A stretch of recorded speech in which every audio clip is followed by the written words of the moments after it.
Hey there, everyone. Welcome back to the channel. Today, we're doing a podcast that I have been dying to do for such a long time, and I'm finally getting the opportunity to pick this man's brain. Ladies and gentlemen, please help me welcome of Wrestlenomics Brandon Thurston. Brandon, welcome to the podcast. Thank you very much for having me, Denise. You're the one of the hardest working people in wrestling media. You're everywhere doing everything, and it's nice to be with you finally. No, thank you so much. I appreciate you saying that because I have a lot of respect for you and the work that you do.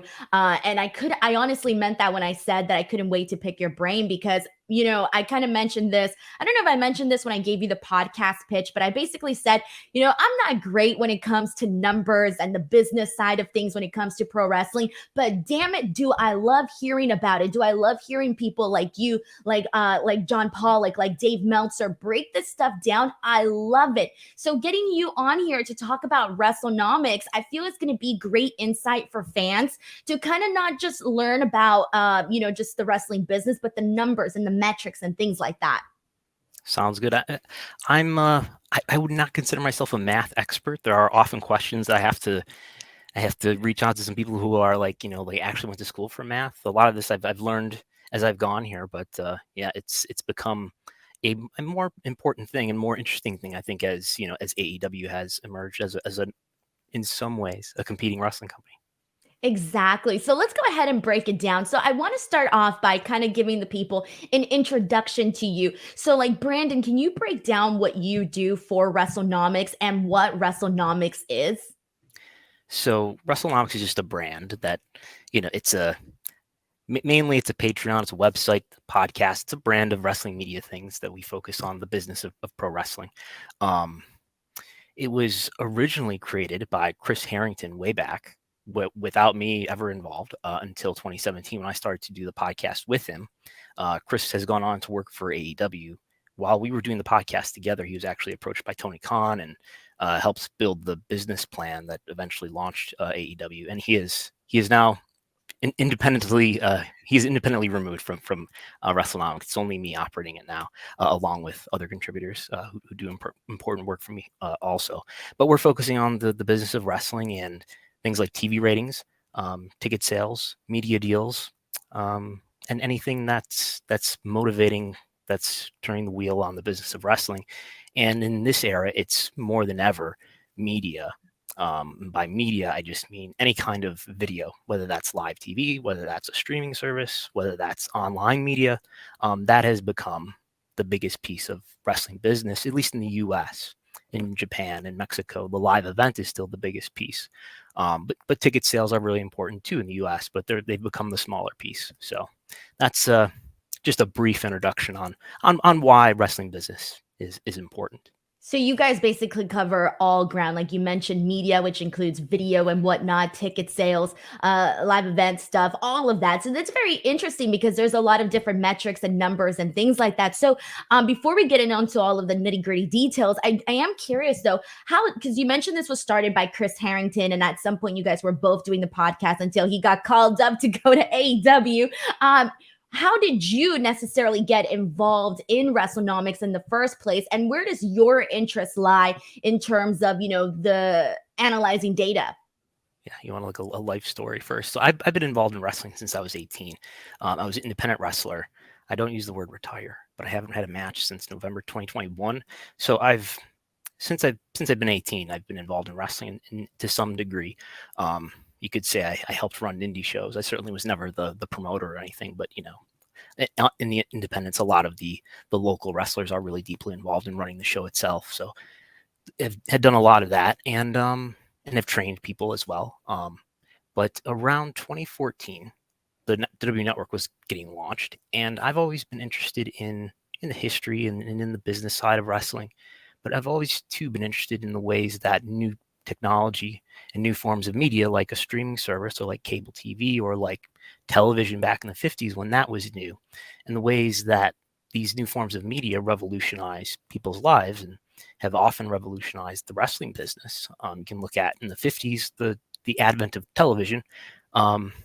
some people were afraid that television was going to kill the wrestling business because people were going to be able to watch it on their TVs. They were never going to go to the shows. It was going to kill it. But it changed the wrestling business in a lot of ways, and it created a lot of stars who could be, to some degree, national stars. And then cable television came along, and that, essentially allowed the WWF to kill the territories gradually. And pay-per-view allowed these peak events to emerge to eventually what we know today as these monthly pay-per-views, or PLEs, as W calls them. And the internet changed the way that fans looked at wrestling. They were able to find out, what was supposedly, reportedly going on backstage, and the politics involved in that. And I saw the new streaming video, in 2014. I think I probably had Netflix for the first time. I was hearing about this thing, Hulu, and the W Network. They were going to go all in on and put all the pay-per-views on the W Network, and that was a big step to take. And I figured, maybe in a lot of ways, this is going to be the next step of this, television, cable television, internet, that's going to change wrestling in a lot of ways. And I got really interested in the business side of things because of that, and started listening to like W earnings calls and stuff like that, and how many subscribers was this service going to be able to get. It was such a black box. It was such a mystery of like, what really is the market for this. And that's where I started to write articles about the business of wrestling. I started to get to know Chris Harrington, and he was already doing this for years. And it turns out we had a lot of common friends, and we connected. And I started writing more. I ended up writing for places like Fightful and Voices of Wrestling and several other places. And I ended up doing a podcast, never thinking I would be a person who would be talking on a microphone and people would want to hear my thoughts. Kind of an introvert, but here I am doing a podcast like at least twice a week at this point. And and that's what we've done here. When Chris went away, I sort of relaunched the Patreon, and I think he never thought we'd get like more than 100 subscribers or something, and we've multiplied that at this point. So things are going well, and it's and like I said, AEW coming up as this new company whose future, in the perception of fans, is sort of tenuous, and where is it going to end up? I think that has really motivated a lot of interest in wrestling business as well. I think so too. I think people, especially right now when it comes to, I know that it's, there's a lot of wars on social media about like AEW fans versus WWE fans. Especially So, in my ratings tweets. Yes. yes, I can imagine. I was going to say, when it comes to your ratings tweets, like people use that and they weaponize it, right? Like and it's part of it, because at the end of the day, numbers don't lie. Numbers are facts. And so, yeah, people are going to use that for data to, claim or defend whatever side that they're trying to defend, right? So it is one of those things where I feel like now, like these numbers have become more of an interest to people that maybe would not have been interested before. So I guess that leads me into my first question about this is, I follow you on Twitter. I see all of the charts and graphics that you put out each and every single day, each and every single week, all of that. So I want to start off by asking you, on a weekly basis, what do you look for when you're looking at ratings, when you're looking at all of that? What is the process every week of things and data that you're looking for? I mean, it's really hard, I guess, to get something meaningful out of data. I guess, like some of the things that I've learned from looking at data for a long time is that, I guess, sort of related to how people will react to ratings on social media. Everyone wants to look at the latest bit of information and apply it to their narrative that they're already sort of believing in. Every new piece of information can reinforce what you already believe if you allow it to. So a lot of what I do is trying to figure out what is meaningful and how to read this stuff. Like quarter hours, for example, which, if people don't know, quarter hours is, we take, say, a 2-hour show like Dynamite or like SmackDown, and it's broken down to 15-minute segments, and we see what the viewership was for each 15-minute segment, if it went up, went down, and all that. And that's been kind of a challenge to figure out, when is it actually meaningful? When is it actually reflective of what was on screen? We saw the viewership change. Was that because there were 2 ad breaks in it? Did the viewership go down because there were 2 ad breaks? Did it increase because every other quarter hour had, a couple, you had 1 or 2 ad breaks, and this one just happened to have no ad breaks? Does the quarter hour at the top of the second hour often increase? The answer to all these questions is yes. So trying to filter that stuff out, filter that noise out, and really find, what the signal is. And in the case of quarter hours, I've created a bunch of if you use Excel, I've created a bunch of conditional formatting rules that will light up a box if it meets all these conditions, and then maybe it really is reflective of the content that was on the screen during that time.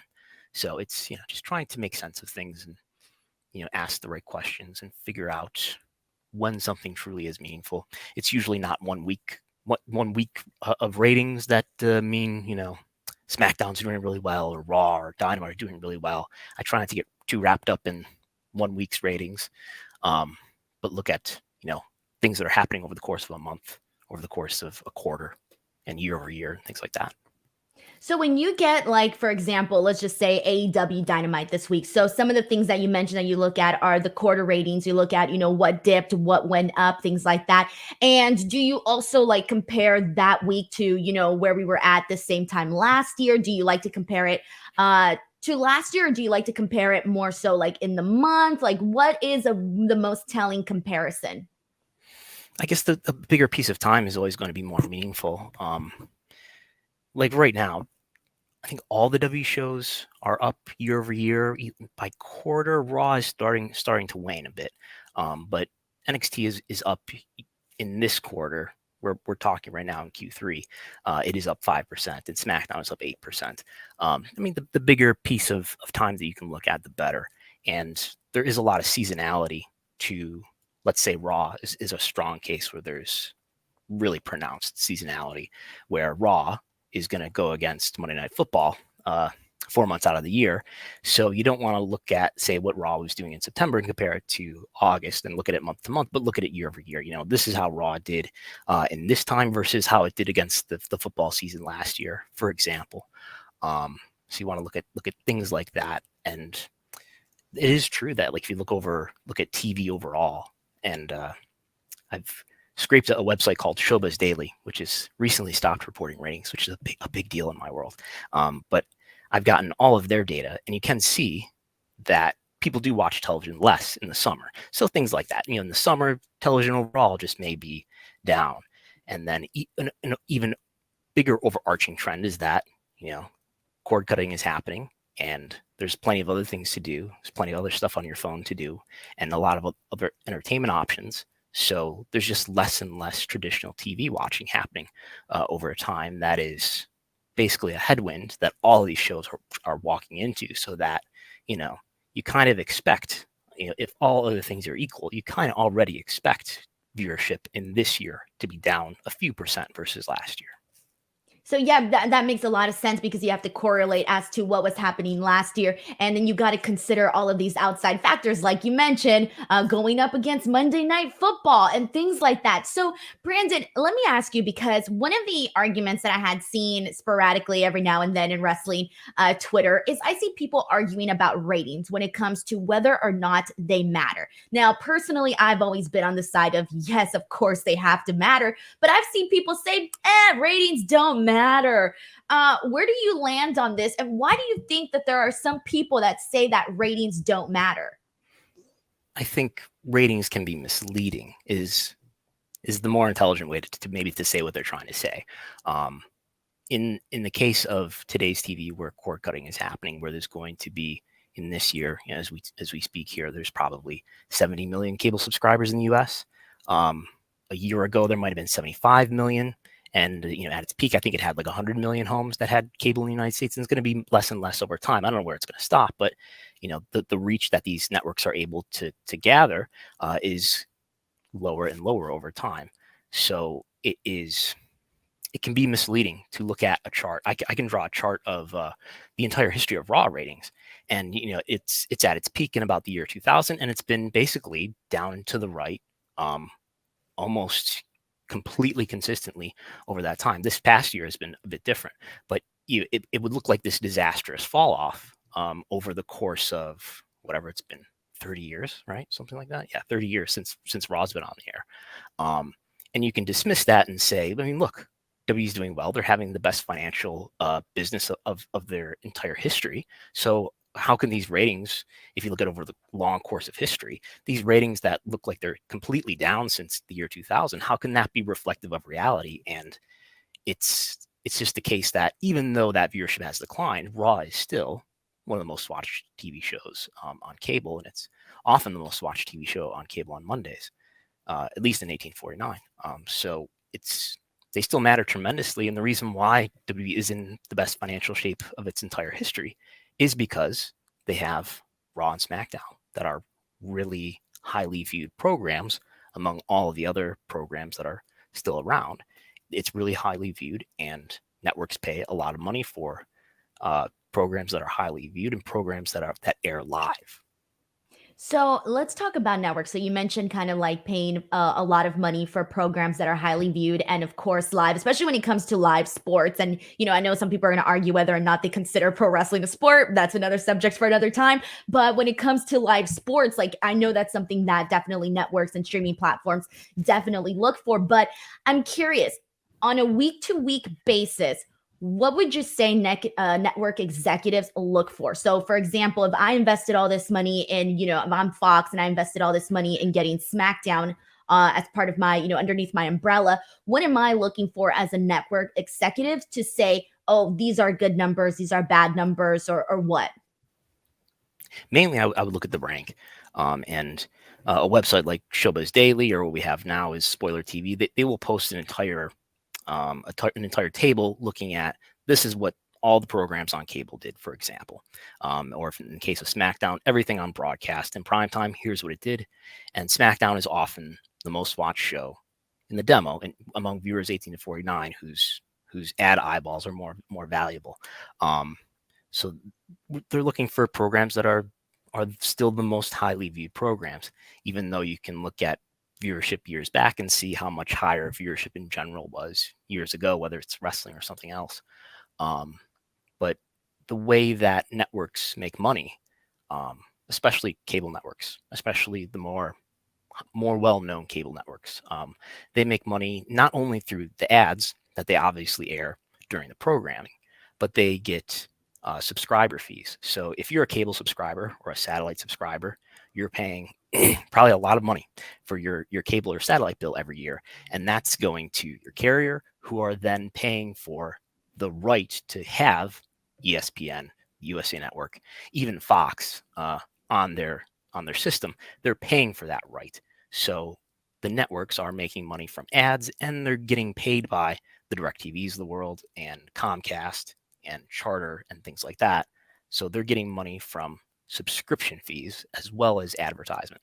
So live is really important towards justifying the subscriber fees. So in the case of, let's say, NFL, which is by far the most popular programming in the US, there'll be written agreements that say, okay, we have to have X number of, a minimum X number of NFL hours or live sports hours that are part of this deal to carry, all the Disney networks, let's say, that include ESPN. And if you don't meet that, we have to go back and renegotiate our contract. So wrestling, definitely Raw. Raw is driving something like almost $2 probably per subscriber for the USA Network.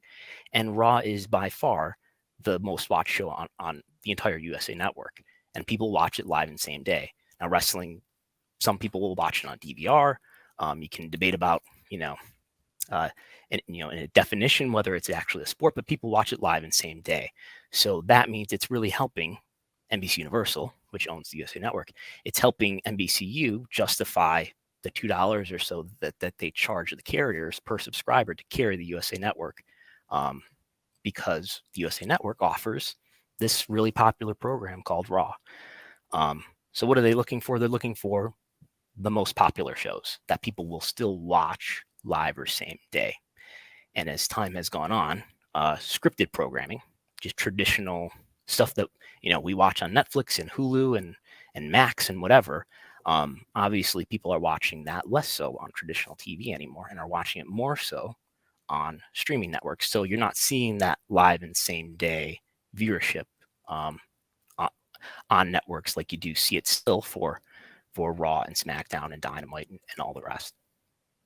Man, okay, so that's super interesting. Okay, so I want to get into then. All right, so you were kind of talking about how we were talking about the rankings and what network executives look for. So some of the things that I want to touch on that you mentioned was looking more so at the rankings. So would you say that's more important than looking at the number as a whole? So for example, you mentioned how, Raw was at, such a high rating and then it just like went down, but that was sort of misleading because WWE's business is still doing good. So when I'm looking at it on a weekly basis, what number is more important? The overall total number of views, or should I be looking more so at their rankings in terms of cable and where they land on compared to other shows? I would say to an average reader, the ranking is going to give you a much more intuitive read of what's happening versus the number of viewers. If you have no context to know, what does a million viewers mean to, let's say Dynamite, or what does 2 million viewers mean to Raw? If you don't have the context to know what that means relative to everything else that's on television, it won't make a lot of sense to you. But if you see a chart where Raw is on the top and everything else is below it, then it makes it clear that Raw is the most watched show on cable in the demo, and it's a really valuable show to the USA Network because of it. You still need enough viewers to make all those businesses work. At a certain point, if cable continues to descend and eventually there's virtually no subscribers and no viewers left, well, that business will be not very valuable anymore. But I think as time goes on, I'm of the belief that whether it's through traditional TV or whether it's through some other means, the most popular programs, whatever they are, will continue to be exceptionally valuable relative to everything else. And if wrestling continues to be among that group, then wrestling will continue to have a lot of value. The other thing that you mentioned was the advertisers caring more so about having the eyeballs of the 18 to 49 age group. Can you explain that to people? Why exactly is it that they want this specific age demo? Because in 2019, Tony Khan sat us down and said, we have to say this, and he paid us to do it. No. So 18 to 49, and this is not something that's unique to wrestling at all.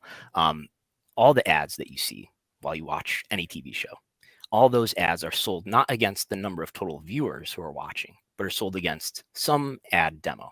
So that could be 18 to 49 adults, could be people 25 to 54, could be people 50 plus.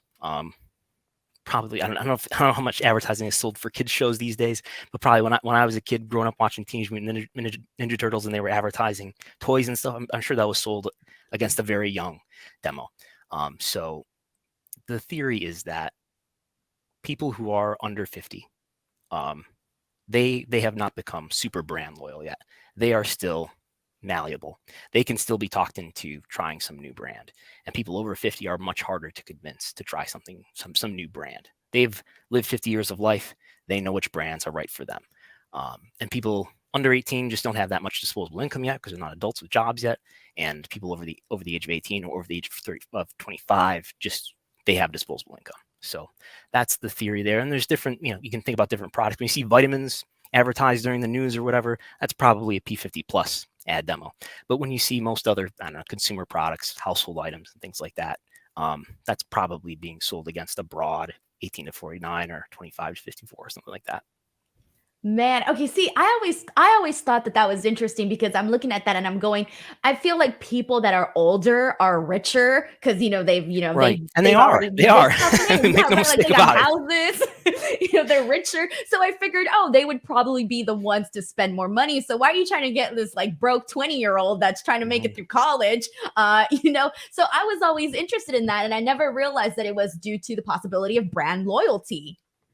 That's I'm not an advertising expert, but that's what I've come to understand, and it makes some sense when you think about it that way. Yeah, it definitely does. I get it. So now I do want to talk because this was something you also mentioned, and you were talking a little bit about the decline of cable. And we all know there's cord cutting going around. I mean, I can sit here and tell you I'm at least subscribed to like 10 different streaming platforms. I think at this point I have all of them, or I've at least tried all of them. So the point is that streaming, it's the thing right now. It's the thing to do. Honestly, the only reason I have cable, that I pay for cable, it's two things. One, my husband pays for it because of, I don't know, something about sports. I don't know right. the details of that. That's the only reason, to sports and news. Yes. And then I pay for it from my grandparents at their house. Why? Because they don't know how to use streaming platforms. So Right. I still have to pay for their cable, and because they know how to, flip the channel. So, with that being said, how would you say that streaming platforms have impacted cable? And what is your prediction in terms of, in 20 years from now or even sooner? Do you think that cable's still going to be a thing? It's if I knew that the answer to that question, I probably wouldn't be hosting a wrestling podcast. I think it's really hard to predict what's going to happen here. Yeah, as we're recording today, there is a dispute that's ongoing between Charter, which is a major cable carrier. They carry cable for like 15 million households, which is, again, there's probably 70 million or so 15 out of 70.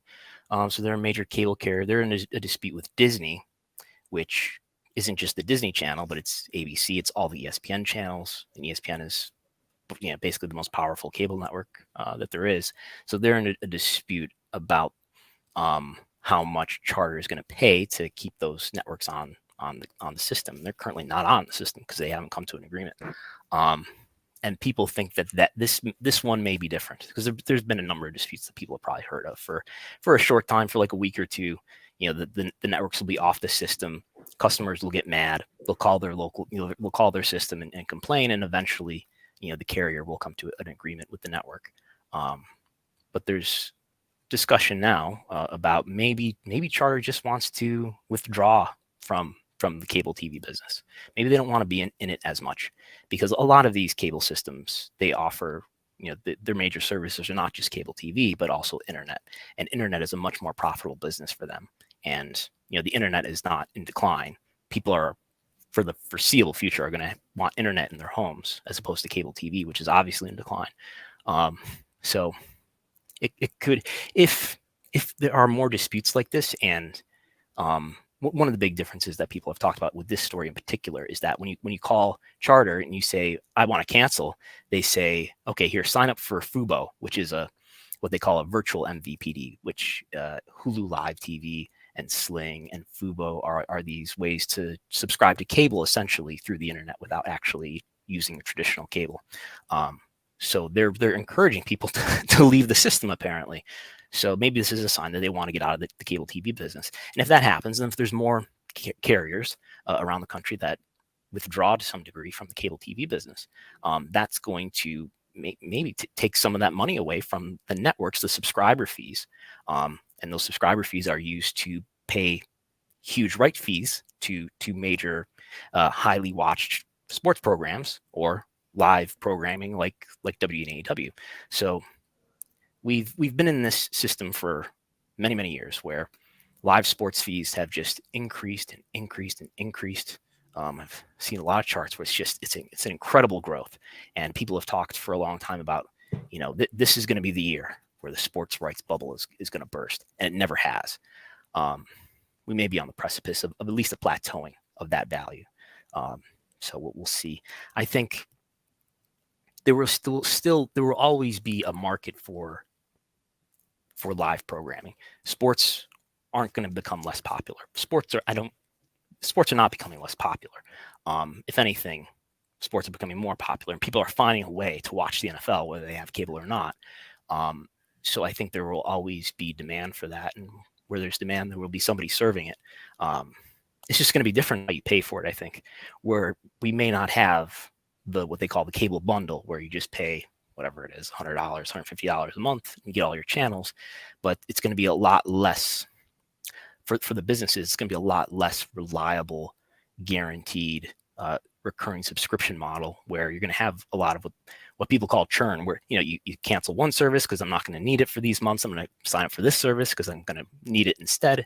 So, and that's going to fall down to the consumer, where we're going to end up paying more for this because we're not going to have maybe older people who are not watching sports, but they're subsidizing essentially the expense of having access to ESPN and things like that.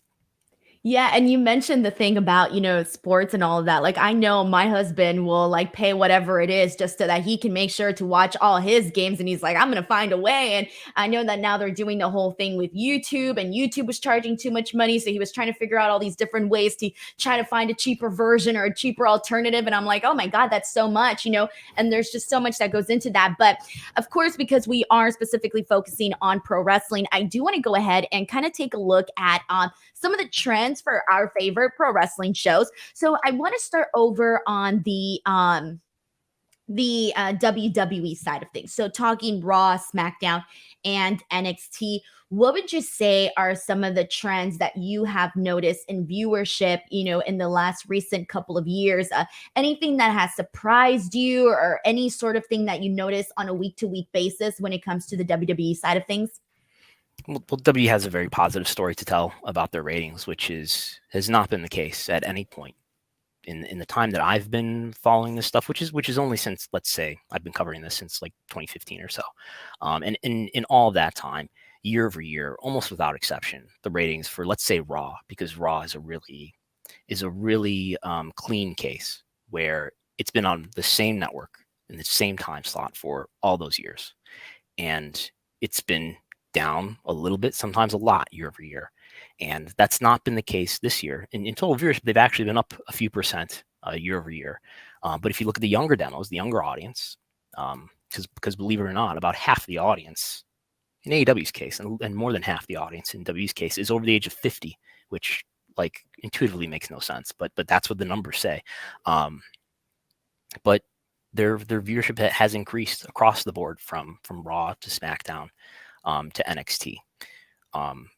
And the content has gotten more popular, and we see that reflected in a number of other areas, including ticket sales. So they're doing really well in a year where it's pretty important for them to do well because they have TV rights deals that are being renegotiated right now. So they're doing better than they were in years, really. Do you have any predictions for that? I know it's so hard to say because it's not like any of us predicted, for example, WWE and UFC to do this merger. So it's hard to predict stuff like that. But do you have any predictions when it comes to their media rights and what they might end up doing at the end of the year? So Raw they'll both expire. Raw and SmackDown will both expire September 2024. So about a year from now, the end of September, a year from now. NXT will actually, I believe, is going to expire at the end of this month, unless there's already some sort of extension to make it align with the other two. But obviously, Raw and SmackDown are the bigger shows, and they're way more valuable than NXT. So I think Raw is going to stay with NBC Universal, which is USA Network. Nothing will change about that. I think they'll get a decent increase in value for Raw. I would say 1.5x. So currently, Raw is getting $165 million. So I don't have a calculator in front of me, but they'll get it. They'll get a strong increase, a 50% increase in that value. And because of things like that, WWE will be even more profitable and will continue to break their financial records. SmackDown is the great unknown, though. The prevailing wisdom is that SmackDown is not going to stay on Fox after next year. So the possibilities are Amazon Prime Video and maybe making a deal with Disney to go on FX. FX is one of the networks that Fox sold to Disney several years ago. So the idea of having SmackDown on a streaming network, it would have a pretty huge drop off in viewership. Because if you look at, I was just looking today, in fact, at the viewership of NFL on Thursday nights versus what that viewership was the year prior. And it's complicated because the year prior was on Fox on an NFL network, and it was complicated. But certainly compared to Fox, Amazon Prime was not delivering the viewership for those games that Fox was. So SmackDown, at least in the next 2 years, I mean, the earliest this could possibly happen is October 2024. But that sounds pretty early to put SmackDown exclusively on a streaming platform, where again, I think its viewership would probably fall in half. And it's really important if you're WWE to have a huge reach platform. Fox is a really strong reach platform, right? It's in more homes than any cable network is in. Cable is in about 70 million homes. well, broadcast TV is about 80 million, something like that. So it allows the widest umbrella of people to possibly watch it. Amazon Prime, lots and lots of people do have Amazon Prime because they want to get the shipping discount on Amazon. So lots and lots of people are subscribing to it. Nonetheless, though, if you look at the NFL ratings on Thursday night, well, it didn't equal what Fox was doing, right? So I think it's early to put SmackDown on a streaming platform, unless the money is huge, or unless they're able to make some deal with a traditional network, so that at least in the early years of such a deal, they could simulcast this and continue to stay on a cable network as well as streaming or something. But that sounds complicated, and that sounds like Amazon making a deal with somebody who mutually views one another as a competitor. So I don't know if for the NFL, everybody will bend over backwards. I don't know if they'll bend over so far backwards for WWE.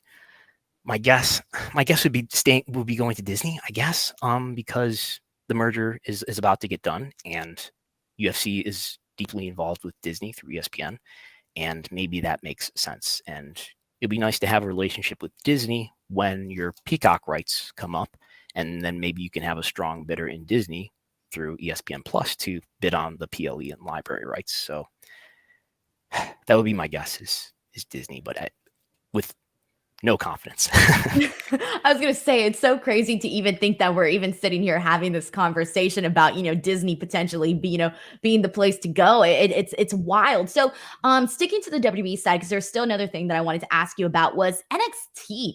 NXT's ratings have surprisingly really gone up. And that was, I guess you can say it's because you've been seeing main roster talent up there. But for you as a person who, focuses on these numbers, were you surprised by this? Yeah, I mean they've done a good job in terms of getting, like you said, main roster people up there, and it's popped some ratings. And I mean, it sounds like something people would say is an ironic joke, 6 months ago, but Dominic Mysterio has seemed to really help their ratings. And then there's other people who have come up as well, not just Dominic. They've had Rey Mysterio and Rhea Ripley up there, and other people I'm forgetting, but the ratings for NXT especially have improved. Now, in comparison to Raw and SmackDown, but we don't even know what NXT is worth in terms of its average annual value, the average amount of money per year that it's getting. I say average annual value because as the years go on, the contracts dictate that they get paid a little bit more, and a little bit more, and a little bit more, no matter what the rating is.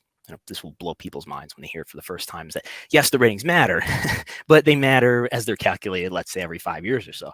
But NXT is, if I were to guess, is being paid, let's make a wide range, and they're probably being paid somewhere between $10 and $50 million a year. 10 and $50 million a year, versus SmackDown is getting 205, and Raw, the longer program, remember, is getting 265. So it's getting a fraction, some fraction of what the other programs get. But the ratings have improved, and maybe I could see SmackDown and I could see NXT ending up on Peacock. I guess that wouldn't be as hard to justify as SmackDown on an exclusive streaming platform, because NXT is not one of the two flagships, and maybe that's something that Peacock would see as valuable. But yeah, what was the question? I think they've done a really good job. Now, is it going to sustain? Are they going to do this after the deal is done for NXT, whatever it is, wherever it is? Are they going to continue to sustain ratings like this, and are they going to continue to maybe have to put main roster people up there?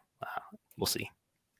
So now I want to go ahead and hop on over to the AEW side of things, because AEW has been, an interesting conversation in the sense that obviously they've had Dynamite, right? And people are always looking and saying like, oh, did it pass over 1 million today? Nope, it didn't. Is it under 1 million today or whatever? That's usually the conversation I feel around Dynamite. And then they added Rampage, and Rampage kind of started off very nicely, but slowly but surely it's kind of taken a dip in terms of lack of interest from people to watch Rampage. And then we had the newest edition of Collision. Now, Collision, there was a lot of people saying, oh, a wrestling show on a Saturday, it's just not going to work. It's not going to work. It's not going to work. And they've had some great weeks, but unfortunately, this past Saturday, they had their lowest rating ever. Of course, they were going up against Payback. They were going up against college football. So they did have a lot of competition. But for you, what would you say are some of the trends that you've been seeing in regards to the AEW side of things on their umbrella of shows? So in AEW's case, they have just one TV partner, right, which is Warner Brothers Discovery, which is these two companies that merged a couple years ago. And Dynamite continues to be highly ranked. It's doing quite well, despite not making it to 1 million viewers just about any week. And I don't know when last time they hit 1 million viewers was. But they're doing quite well. They're often among the most watched shows on cable on Wednesday. Rampage, as you said, started out strong and has really fallen off. And Collision, so far, has done fairly well. This past Saturday, as you said, had its lowest rating ever. It's going to be facing now college football every single week for the rest of the year. It's going to probably be facing some baseball playoffs. It's going to be facing WPLEs once a month. So it's going to be tough. And there's no more CM Punk here, as CM Punk has been terminated. And he was definitely AEW's biggest draw of any kind when it came to TV or ticket sales or merchandise. He was AEW's biggest draw. And that's going to hurt them going forward. Is it going to prevent AEW from getting a strong renewal of its TV deal? Their TV deal is about a year away from expiring, or a year and 3 months away from expiring as well. So they're in a really crucial time as well. And I'm sure the network is watching closely what this show Collision is able to, what it normalizes at. It's going to do lower in the fall and in Q4 than it did at the beginning. Just the question is how much lower. I think as long as it's able to rank in the top 10 or so quite often, it'll contribute a strong amount of value towards a renewal. Has it been ranking in a top 10 the last couple of months? I can look. I think it has. Because I'm not sure. I wasn't sure also because I know I didn't check the ranking for that this week when they got their lowest rating. So I'm like, okay, in their lowest rating, did they at least still make it in the top 10? So this past Saturday, where they did their lowest rating ever, they were, now this is ranking by the demo. It was the 18th most watched cable program in the demo. It was 10 the week before that. It was 13 the week before that. It was 11 the week before that. It was 10. It was 2 the week before that on July 29th. It was 2 the week before that. And there's probably going to be a lot of stuff in these fall months that's going to push it down. But in the months where there's lighter sports competition, the way will be clearer for them to rank more highly. But yeah, I think so. In terms of value, as we said, Raw is 265. That's millions per year. 205 for SmackDown. Somewhere between the vast range of 10-50 for NXT. Dynamite and Rampage together are about 45 per year. And I think with Collision, they've gotten a raise. Tony Khan has said that he hasn't said how much, but he said yes, they're paying us more for it. I think it's somewhere around 70 now total for all three programs. And they're hoping, as CM Punk said, when he said one bill Phil, they're hoping for something that over the course of 5 years will come out to $1 billion. So they're hoping for something probably well over $200 million. And that may involve streaming that they have no presence on. May involve a lot of content going to Max, whether that's the pay-per-views, the library, who knows what. So if they're able to, I have a lot of confidence that Dynamite will continue to be strong. But there are real questions around Collision.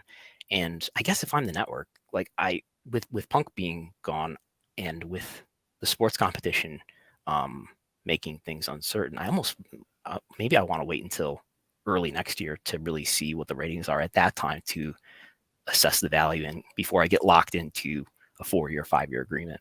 But that's what I was curious about in terms of, because clearly the network knows what's going on. They know all of this. And I was wondering if they would give any sort of leeway considering the competition that's out there. And I mean, obviously I don't know, but that's what I'm curious about. If they're going to wait and see until we're out of this, very, very difficult period with a lot of obstacles and kind of wait and see, like you said, what the numbers look like afterwards and whether or not it's worth it. Because at this point, like you're wondering if there's a possibility, like, can Collision be canceled? Is that a possibility? It would have to be doing a lot worse than the replacement programming. And what would that be? That would be like reruns of movies. Big Bang Theory famously does reruns of the Big Bang Theory on TBS are unbelievably some of the most watched cable telecasts of the week. It's mind blowing that people are, despite you can, I don't know which streaming service it's on, but I'm sure it's on a streaming service. You can watch Big Bang Theory all day, any episode you want. But whatever random episode is airing at 7:30 on Wednesday night before Dynamite comes on is got like a demo that's like comparable to Dynamite. But I have looked. I've looked at like on Saturday night at 8 on TNT. What have the ratings been? And I think they have been. So I don't see everything. But there are websites that I've scraped some rerun data from, and it's like in the low teens. If they can stay over the low teens. Now, this past one, and when I say teens, what am I talking about? P18 to 49 rating. They just did a 0.11 rating, which is their lowest ever, against a lot of competition, against college football, against WWE. So it's got to be at least in the teens, I would think, because you could rerun a movie that probably doesn't cost you very much to just stick in that time slot again, because they're going to air whatever it is, Star Wars or whatever the movies are that they air all the time on TNT and TBS. Rerun programming is very profitable. So the ratings for a program that they're going to pay a lot more for has to be substantially higher than that. So I would say it's got to be over the low teens at least. Oh man, that's going to be interesting. I'm curious to see how CM Punk's presence gone from Collision is going to impact that, because obviously there were a lot of reports out there that part of the reason why this show was put forth was because of CM Punk. So I guess last but not least, I do also want to ask you in terms of the AEW trends, like what would you say is like their strongest demo? You mentioned with WWE you got a lot of over 50. What are you seeing with AEW? Like who are the AEW viewers? Like in comparison to WWE, they're a little younger and a little more male. Those are the biggest differences, I would say. In between the normal WWE audience. The normal WWE audience is like a little more than a third women, and so and conversely, they're a little less than 2/3 male, and AEW will often be about 1/3 women and about 2/3 men. And the age, so the way that's measured with Nielsen ratings is median age for some reason. I don't know why they use median, but they use median age. And the median age of Dynamite is about 50 these days. So that means half the viewership. If you put all the people who watch Dynamite, half of them will be over 50. It's even older. Now W programs have gotten younger in this last year or so, where viewership has gotten bigger, and apparently more younger viewers have tuned in more. But yeah, there was a point, and NXT has gotten younger, but there was a point where NXT's median viewer was like 60 years old, which is, again, it's hard to imagine. I almost question the data that, like, how can half the people who watch NXT be older than 60 a couple of years ago? But that's what we were getting from Nielsen. So yeah, AEW is a little more male, a little younger. Wow, I'm like blown away here because I'm sitting here and I'm like looking at it, because obviously, really the only interactions that we get with fans are on social media. And everyone that I feel that I talk to on social media feels like around my age or something. And so it is a little bit hard to, I guess, try to like think about it like, oh shit, like there's actually this older, demographic that is, watching these programs. So it is, And an remember, interesting like thing. that's skewed by the medium that we're Right. measuring here, which is traditional TV. And I think the number, if you just say TV in general, it's like 55 to 60 to begin with. So being under 55 means you're one of the younger shows on TV, So if it was the good old days and like everybody just watched traditional TV and that was their main form of media consumption, it would be much lower. Years ago, I think I saw a 2008 Raw set of data once, and it was like 30. It was in the 30s was the median age, just some 15 years ago or so. So just as time has gone on, the median age of people who use TV has just gotten older and older. If we could survey people somehow in some more general way, it would be much younger. And I actually do have a couple more questions for you that I forgot I wanted to ask you. And this is on the pay per view side of things. And so we know that on the WWE side right now, I feel like every month that they have a pay per view, we're like, we broke this record, that record. I'm like, at this point, I lost track of what records you guys are breaking because it feels like when it comes to ticket sales, when it comes to just like overall gate revenue, merchandise revenue, it feels like they're constantly breaking records. And then over on the AEW side of things, we just came off of All In, which, sold 81,035 tickets. And Tony was talking about those buys being nearing 200,000. And then All Out, I think he said was like at 100,000. So just looking at the business metrics when it comes to premium live events and pay per views for both sides of this, what has been your major takeaway from both the WWE side of things and the AEW side of things? Well, WWE decided to cannibalize their own pay-per-view business all those years ago in 2014. And was the network a good decision? So, like, I guess you asked the question: did they make more? Did they profit more? That's the key question. Did they profit more on the network versus what they would have done on pay-per-view? And the short answer, in my opinion, is it's pretty close. Until they licensed all this to NBC Universal, who paid them in excess of what they were making on the network direct to consumer, right? So the move for them was to license this. And I would argue that there is a really strong reach downstream effect of they multiplied the audience for pay-per-views, right? Pre-network, you had maybe 200,000 homes worldwide buying some of these pay-per-views. And once you have, they had at their peak, they had 1.3 million domestically on the direct-to-consumer network and about 2 million worldwide. And now it's a secret whatever the number of viewers are there who are watching on Peacock, but we know Peacock has something in the order of 22 million subscribers in the US. So it's a way bigger audience, and that has helped their business because it's just increased the audience for these most coveted events. But they're making good money licensing it. That's the best move for them.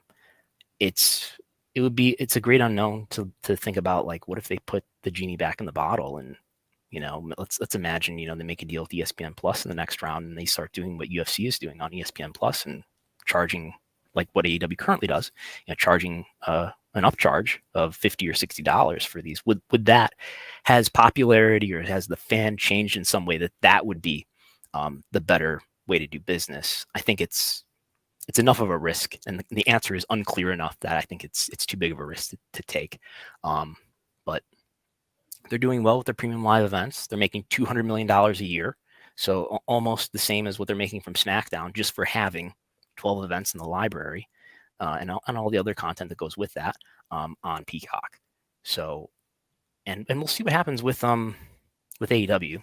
They're doing around 130 for the typical, 140 for the typical pay-per-view. According to Tony's comments. In the he has been using numbers, right? He said over 100 at the press conference the other day. He usually won't say numbers, but he'll say, "Oh, it's better than this one," and you have to kind of deduce what he means there. And if you're taking his word for it, then a lot of these, other than before All In, we're doing around 130, 140,000 buys.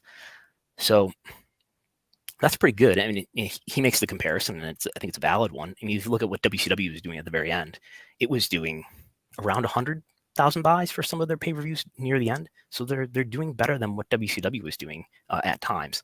So I think what's probably going to happen, though, is, as we've seen, they're doing more and more pay-per-views. They're going to do Wrestle Dream in October. If you add in the Ring of Honor pay-per-views, I was trying to go back in time. So, like, what was the last month that didn't have a Ring of Honor, or didn't have a Ring of Honor or an AEW pay-per-view on it in it? And I think it's like maybe February or January of this year.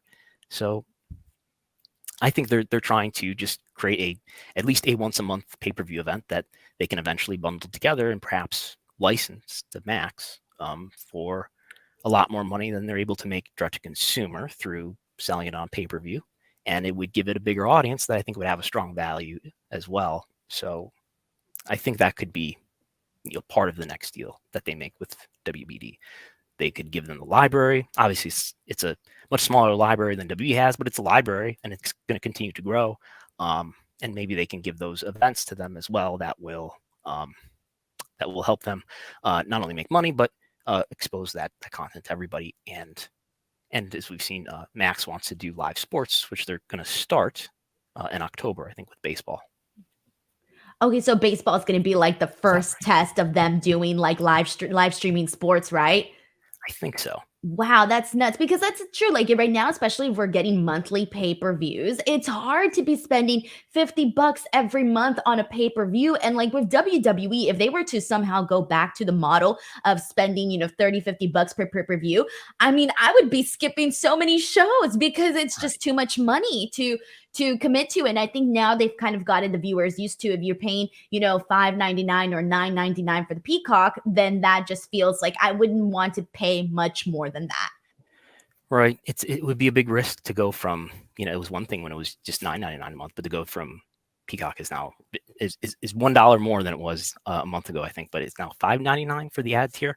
But yeah, to go and ask people to pay 10 times more for that product, in a way, you are getting, and you're getting other content with that $6, right? You're getting The Office and whatever else is on Peacock.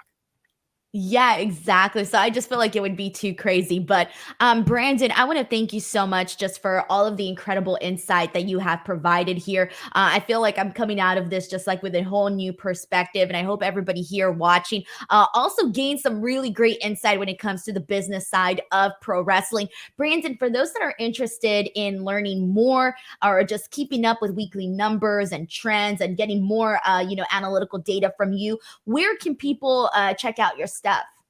You can go to Wrestlenomics.com and get all the links are there, but you can follow Wrestlenomics at Wrestlenomics on Twitter. Do I have to say X? I guess. I feel like everyone's still saying Twitter. I haven't heard not one person say X. Yes. On Instagram, Twitter, YouTube. We're on YouTube as well. And there's a Patreon. So I post TV ratings for every instance of a WWE or AEW or other wrestling TV shows. I post a TV ratings report. That is part of the Patreon for $5 a month, patreon.com/Wrestlenomics. You also get the Wrestlenomics radio podcast that we do every Sunday, as well as other reports and other news updates.